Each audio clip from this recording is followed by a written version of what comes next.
ஆசை கோபம் களவு கொள்பவன் பேச தெரிந்த மிருகம். அன்பு நன்றி கருணை கொண்டவன் மனித வடிவில் தெய்வம். இதில் மிருகம் என்பது கள்ள மனம், உயர் தெய்வம் என்பது பிள்ளை மனம்.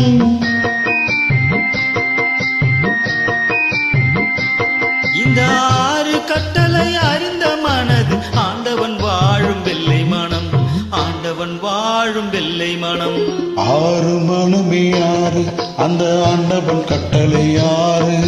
சேர்ந்து மனிதன் வாழும் வகைக்கு தெய்வத்தின் கட்டளை 6, தெய்வத்தின் கட்டளை 6.